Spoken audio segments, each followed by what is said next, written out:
Okay, part two. Here are the brass fittings in the block.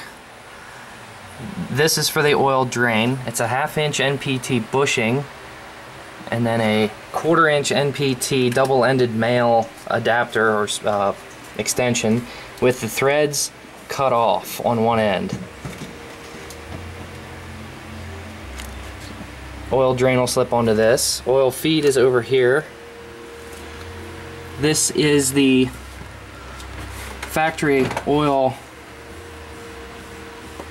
dummy light British pipe thread bung, drilled and re-tapped to 1/8 inch NPT with an 1/8 inch NPT T-fitting and a plug in one end for now until an electric gauge will go in place. And then this is a 3/8 barb 1/8 inch NPT for the oil feed line, which will go up into the turbo like here. Pulled the intercooler and radiator back out for the moment. Had to take off and do the timing belt. Timing belt Phillips right here, 10mm right here. And then to take off the top cover completely, you have to pull off the water pump pulley, which is, again, is these 4 10mm nuts. Then the top cover comes off. The bottom cover, you have to take the crank pulley off, which is a 24mm bolt. Then there are 2 12mm bolts on either side and the front cover pops off. At that point, to align timing, there's a mark on the back of the cover. You can see it right there at my thumb. That lines up with the mark on the cam gear at top dead center. How I find top dead center is I crank the crank pulley around until this dot is lining up with the mark on the timing cover, pull the spark plugs, and reach in cylinder number 1. If you can feel the piston, it's at top dead center. If you can't feel the piston, it's 180 degrees out. So you spin it back around all the way until the dot lines back up with the mark, and that's top dead center. Then you use, this is a 15mm nut. Loosen this up, don't take it off, the tension will pop off.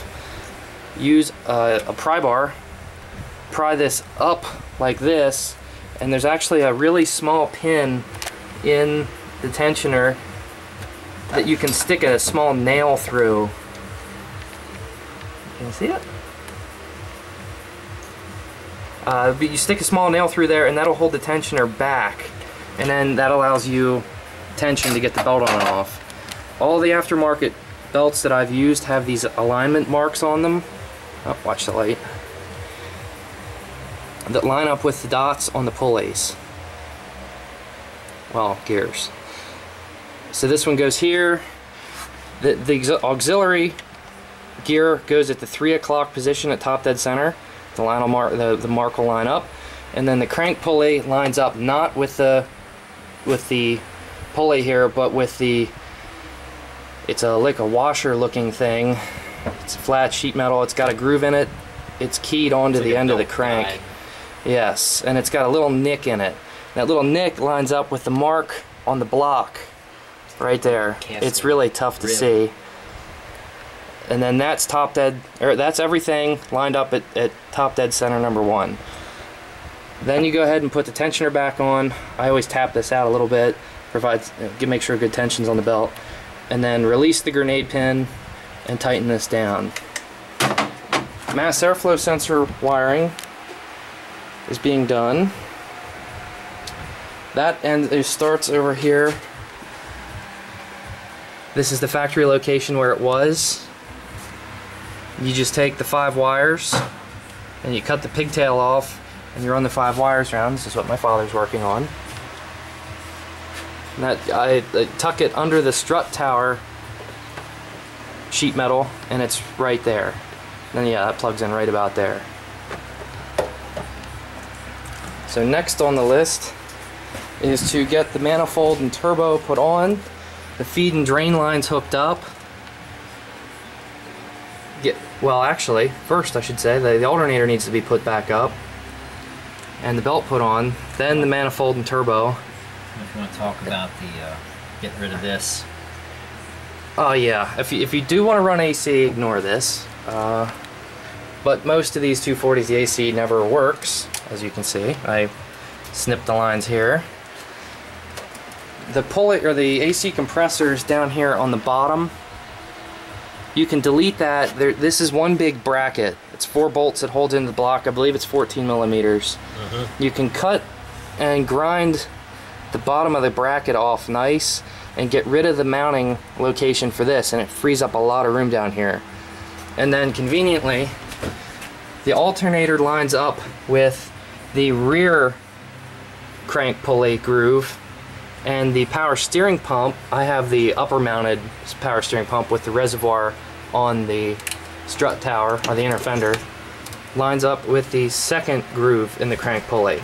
So you run one belt from the alternator rear and one belt to the power steering to the crank.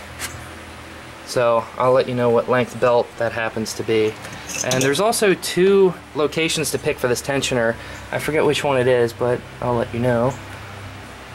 Well, also, it's a good idea to save these bushings down here that come through this bracket, because they can also be used everywhere else. Volvo managed to use the same bushings throughout the entire bracket system, which can be interchanged. So that's the mechanical stuff. All that'll be left after that is the plumbing for the intercooler and the fuel system, injectors, fuel pressure regulator, fuel pump, which I'm not sure if I'm going to do a pump yet, and changing ECU and EZK.